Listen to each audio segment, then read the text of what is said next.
We are live on Wednesday, live the 7th. Hard to believe this is how far we've come in the year, Hannah. But here Yeah, we are back for another episode of Happy Hour. Welcome you and Jay both. How are yep, you absolutely. Great. Glad to be Excited here. to be here. today? Yep. Yeah, It's yeah, been a little bit of a liaison, a little bit, about a month now since we've had a happy hour. yeah, And a lot has happened in the past month yeah. and a lot of good crops out there coming along really nice. Um, Obviously you guys see our backgrounds are cotton today. So you could probably guess that we have Mr. J Mahaffey on today. So you can probably guess what we're going to be talking about.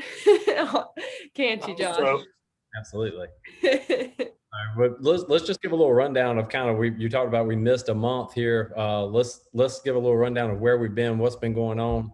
So a lot of challenges with getting some of this last soybeans planted. Supply's been an issue, guys calling around about that. But I think the last of the soybeans are going in. The corn crop down your way, Hannah, and back to New Bern and all back down that way is absolutely phenomenal. I heard somebody say the other day that North Carolina would probably have a record corn crop this year. So I that's would believe it. news for some farmers that have been struggling the last couple of years down that way.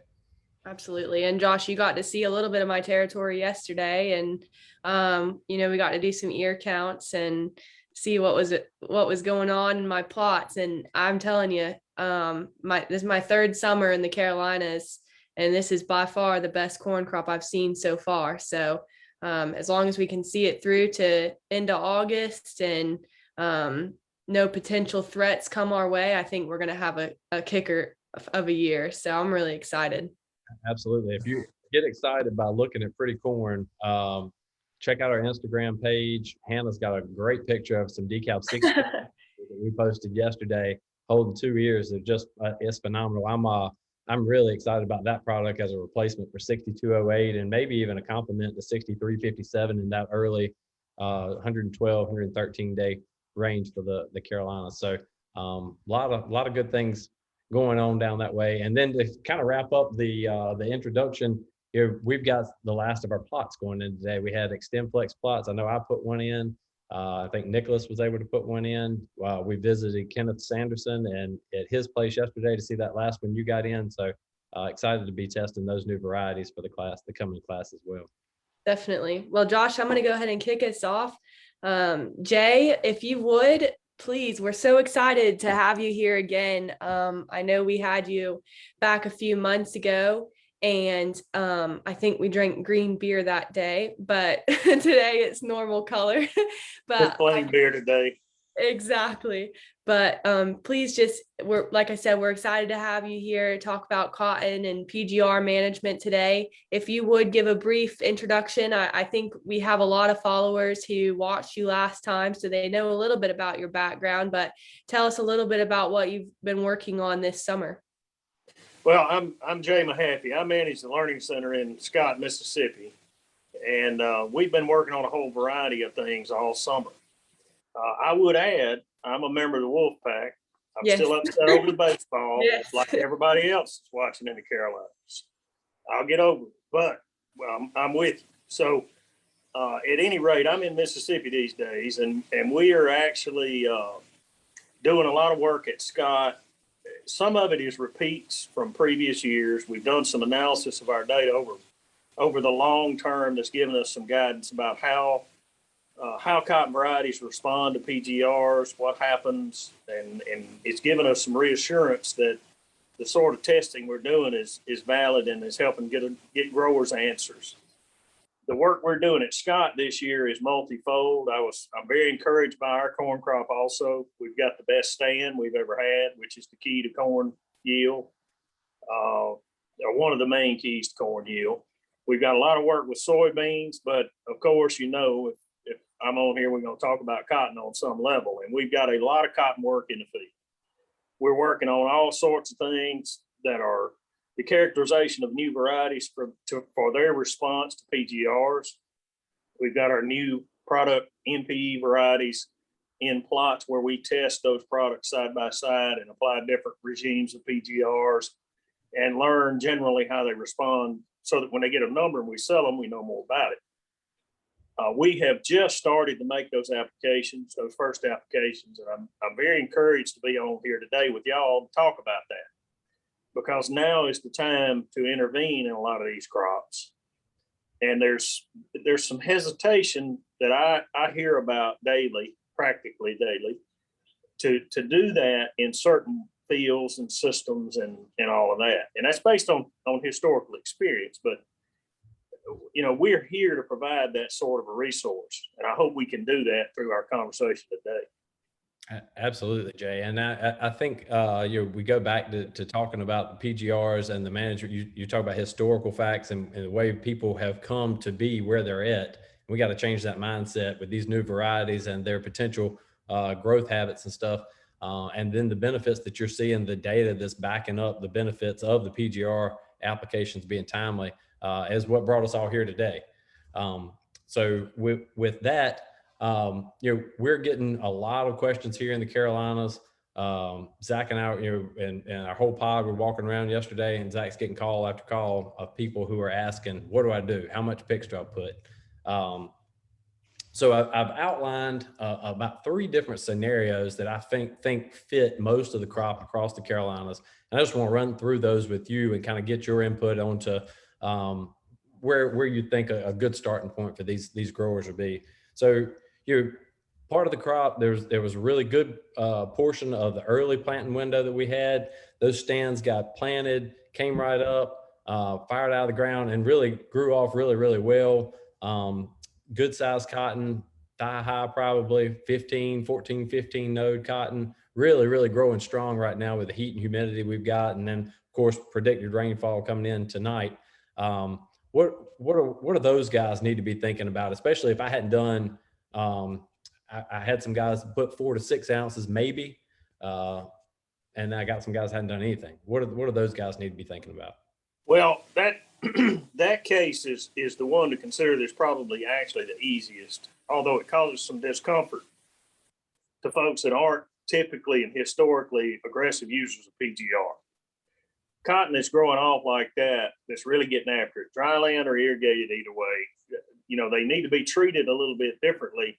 But that's where you need to take a pretty aggressive stance in what you choose to do moving forward. And if you've got cotton that's need of, half thigh high that doesn't have any PGR on it, and there's water in the soil and more rain predicted, that's where you need to express probably the most concern. And you need to consider some multiple applications of pretty high rates. Now, when I'm talking about high rates, I'm not necessarily talking about just slamming it to it. It doesn't have to be just a very, very aggressive application. And there's hesitation to do that on a lot of people's part because they got burned with PGRs when varieties were different not so long ago. As little as 15 years ago, we had varieties that were not as robust. They didn't grow off as well. They didn't have the drought tolerance, which gives them the growth habit that they have today. The varieties we're growing today, even the earlier ones, are much more aggressive in their growth habit than what we grew historically. And when I say it's time to intervene, the time actually was probably about 10 days ago or 2 weeks ago. Right. But if you don't have any out there, start thinking in that 10 to 12 ounce range a couple of times in pretty quick succession. And you got to do all this based on your knowledge of the field history and whether it's dry or irrigated and all that kind of thing. But start talking on the top of the rate range and doing it a few times until you get the cotton rain back in, get its fruit good, and then the fruit serves as growth regulator for you. So I just wanted to stop you right there. You've said a lot of good things, but just to clarify, in the Carolinas, we're looking at yesterday, Hannah, we were looking at 2038, 2055, 2141. In my mind, those are on one end of the spectrum. Absolutely. And I didn't even mention that, and I'm sorry for that. The varietal background. Hannah, maybe you gonna say something? I'm sorry. No, I was just gonna say that's a perfect point, Josh. I mean, but to have those 3 that are you have to be pretty aggressive versus 2012, 2115, 2020. Jay, can you speak to the differences between how you would manage those two types of cotton? Well, believe it or not, I don't manage those cottons very much differently with those, as long as I'm being timely with some of these first applications. Because it's not so much the rate that you apply early as it is the fact that you need to do something early in that 12 node or so range, 10 to 12 nodes. I usually start on the research station at 8 or 9 if I have time, it's not wet. But, it's not a lot of difference between an intermediate rate and a high rate at that stage. But the point is you do something and get some in the plant so it's accumulated over time, and it makes your second application much more effective. It's a little more, predictable in that second, third application. Now, when you talk about the varieties, I don't treat them a lot differently with that first shot. But what I do in the whole consideration of what needs to be done to a field is if I'm growing 2141, 2038, 1646, and I've got them on a field that's always too tall, I'm probably going to lay awake and worry about those. I'm going to try to be more timely. I'm going to be in the top end of the rate range, especially if I get behind or I lose any fruit to insects or for some other reason. Where if I'm growing, 2115 and 1518 and stuff like that, they're much easier to manage. That they don't tend to grow away so fast, primarily because they fruit so much earlier and they accumulate a big boll load that slows them down. But it's not so much that I manage them that much differently as I apply my concern to try to manage the risk in a different way between the groups. I worry about 1646 on some soils. I don't necessarily worry about those other things so much because they're a little easier to rein in and they don't tend to run away so much. I would add 2127 is one we didn't mention. That was a pretty hot variety last year in a lot of places. Yeah. It appears to be a very growthy plant that needs that pretty aggressive intervention. We don't know that all for sure just yet, but that's what it looks like. And it's right in the middle on maturity. So it's in the middle on maturity, but it's going to skew to that side of the more aggressive. If our data we generated in years past is correct, I would predict that it's going to be a pretty aggressive grower. Jay, that's one I'm really excited about coming up for next year because we didn't have really good seed supply this year. It didn't make it into the OVTs in 2020 here in North Carolina, so there wasn't really a lot heard about that variety. But in our MPE plots, it was absolutely phenomenal. I'm really excited about it as well, especially it being a true mid variety. That's definitely something that's going to be a great fit for my territory. It absolutely boomed around the Mid-South last year. And it's very exciting to see a product that does that. Yep. And it's not 1 year's experience. It was tested numbered before that and was that good. So, but don't let it trick you by that number that's mid.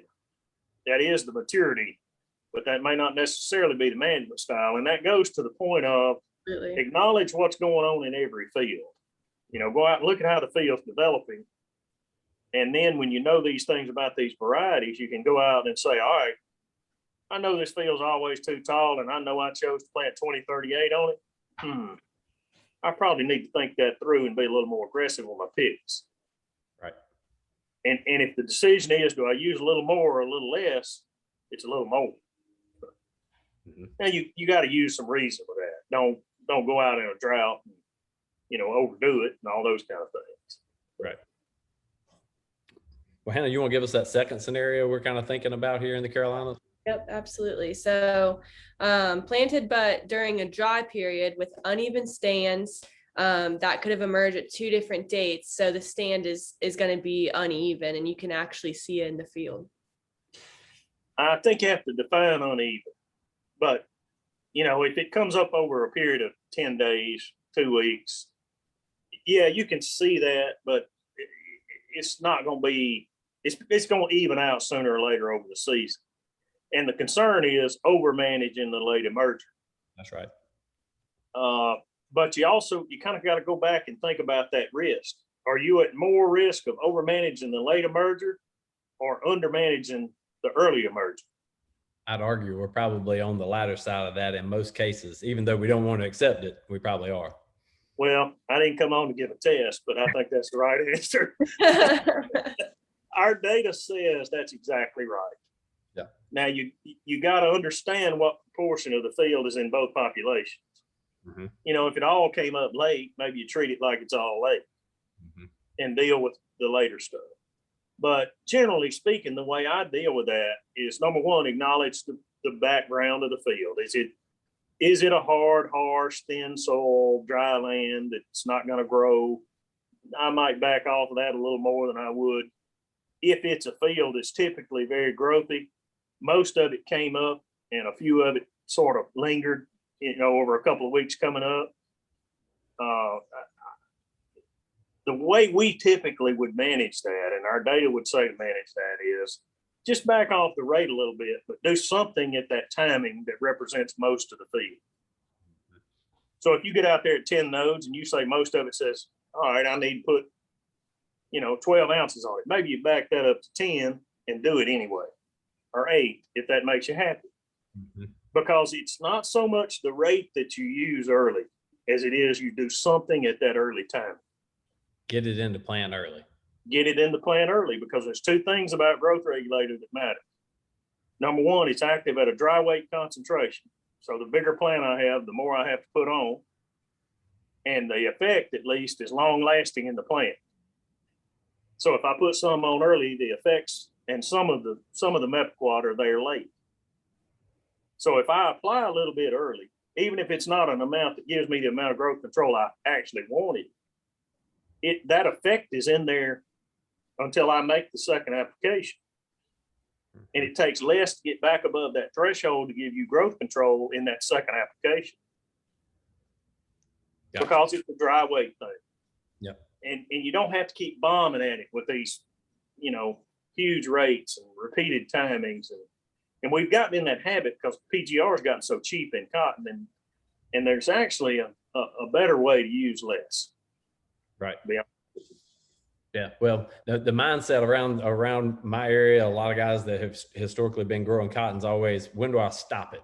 And that's, you know, that's that thought of I'm going out there and putting 20, 24 ounces, you know, waiting, and then trying to catch up. And you just can't catch up once you're behind. And I fall into that trap occasionally myself, but the varieties that we're growing today, you're not going to go out there for the most part and just stop them dead in their tracks with PGR. Right.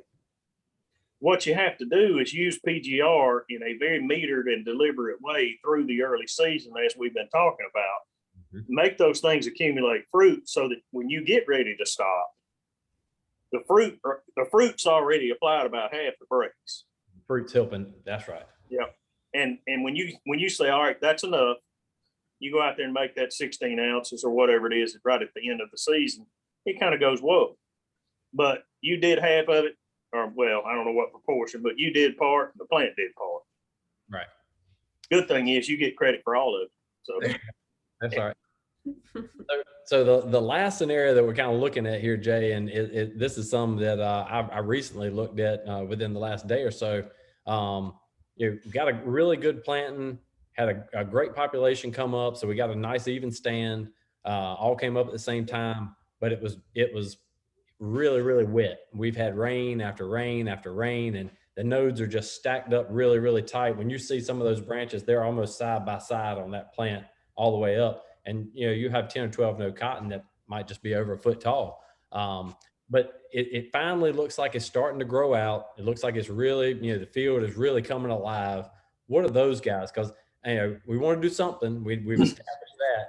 But that guy's kind of hesitant because his has been sitting back for so long, and now it's just starting. I don't want to put the brakes on too hard. So what are your thoughts around PGR there? I would consider a few things in that whole conversation, and I'll give you Jay's punchline answer to that. But I think part of it is go out and make sure, number one, those plants are healthy. They got healthy roots. They don't have some chronic disease. In other words, make sure they're going to grow to start with. Gotcha. That's first concern, but we've been growing a cotton a long time. As a matter of fact, all the cotton in the South was grown like that when we planted it the first day, trying to avoid boll weevil. It all stayed sick for months, and it all grew out fine at the end. Not all, but most of it grew out fine at the end. So I'd go out and look at that first. I'm assuming, let's assume that that's okay. It's healthy. It's got good roots. It's just been stagnated by the weather. Mhm. What I call that is a head fake. Because what that's telling you is I'm not growing now, but what it's doing is it's built up some root mass and it's built up head steam. And also consider the fact that if that cotton's a foot tall and it's got 10 nodes on it, it's probably going to fruit higher than normal.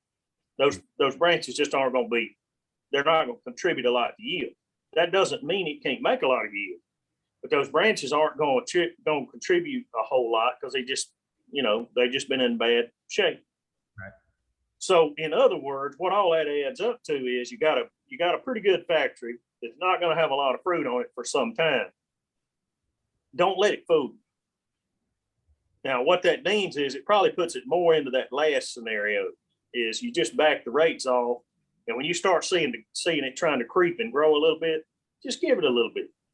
Give it that 6, 8, 10 ounces in a growthy field. Let it get its feet under it. And that way, when you really see it start taking off and your gut tells you it's going to, you can come back and you'll give it a pretty good pop at the next shot. And it'll stop. Not stop, it'll slow down. Right. It'll do what you want it to. It'll respond. That's right. It's about making it do what you want it to, not letting it get ahead of you and you having to run behind it all the time. Because what'll happen is it'll grow out of balance. The energy will all start going into making too much plant.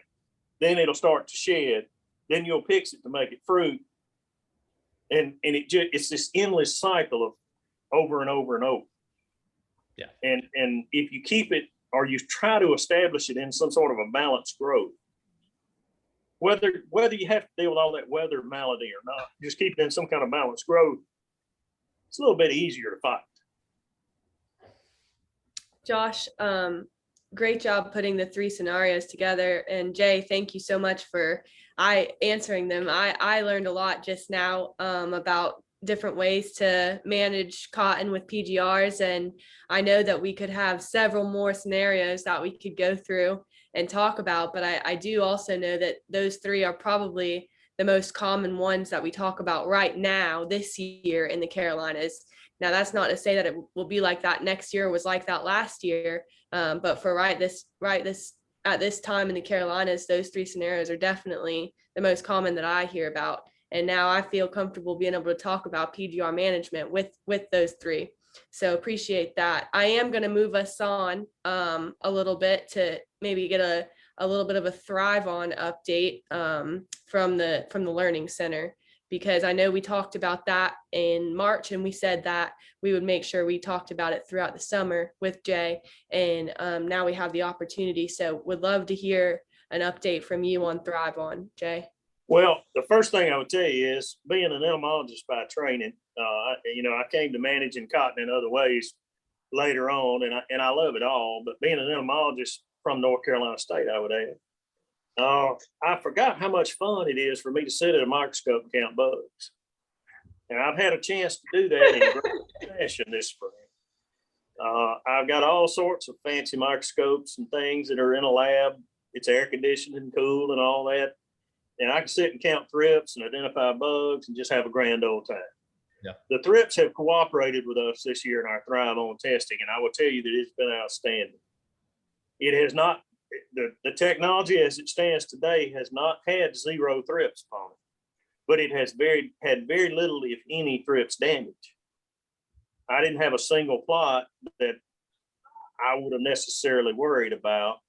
Now, I will tell you this. I planted one of those Thrive On plots in a comparison in some really aberrant conditions, and I put some real harsh herbicides on it. And it lingered in the cold for about 3 weeks, and it looked thrippy, but I was pulling samples out of it weekly at that time, and it didn't have any thrips on it. Part of my concern is a few of these symptoms that we've historically, me included, it bothers me to consider it today. But I know we considered some of this cotton thrippy, that the weather was eating on it, the sand and the wind and everything. all it means is we've still got to go out and scout new technology or not. Yeah. But the performance against thrips has been outstanding all spring. Now, the good part and the fun part is just developing in the next 10 days or 2 weeks. We have a plague of plant bugs arriving at Scott now. And as one of my other coworkers says, Chief Black Cloud, he's running around, looking for a rainstorm. A big insect infestation makes me happy because I'm looking for that storm cloud on the horizon, and we got it. And I'm very excited to see what happens, but I don't have much news about that today. Gotcha. Well, that the Thrive On technology, we've got several groundbreakers around here, and it has been really phenomenal to look at growing up through the thrips. And your comment about the weather eating on it versus the thrips eating on it, you're exactly right. Like we do, if you've been looking at cotton any amount of time, you just kind of look at a plant and you're like, yep, that's thrips damage, but you don't really check to see. You just know what thrips damage looks like. So your comment about what the weather's doing is very relevant and hit home for me personally. So thank you for that, Jay. I appreciate all that. And I guess, Hannah, you talked about what you learned with PGR management. I mean, if I didn't learn anything, I learned do something, right? Yeah. Get it in the plant early and let that plant kind of work with you instead of you trying to catch up with it throughout the season. So, man, Jay, appreciate you being on here with us, taking your time. Hannah and I hope to get down there to the Learning Center. We're going to plan us a trip down there to come see you later on. We'll do a happy hour in person. There you go. Now you're talking. Look, I enjoyed it. All I can say is be aware of every field and every variety that you plant. And there's a way to make all this worry better. And that early intervention is what really matters. I like that word when I'm thinking about it too, intervention. As a matter of fact, I wrote that down over here in my notes is intervention. Go ahead and intervene in that crop when it needs it. Walk those fields, see what you got to do, and get out there and do it. So, yeah. Josh, do we have any questions before we close out? I do not know, Hannah. I have not pulled it up. I guess we'll go back and answer them after we finish up, and we'll share this video out. But Jay, thanks again. Hannah, you want to wrap us up? Yeah, as always, cheers to the farmer. Glad you guys could make it. Jay, thank you again so much for being on today. And Josh, thanks for being a great co-host / I'm also a co-host. So we really teamed this really good together. So appreciate both of you guys and cheers to the farmer. Yep. And call us at the Learning Center if we can ever help. That's what we're here for. Reach out to us. We'll get you in touch. Yeah. Thank y'all.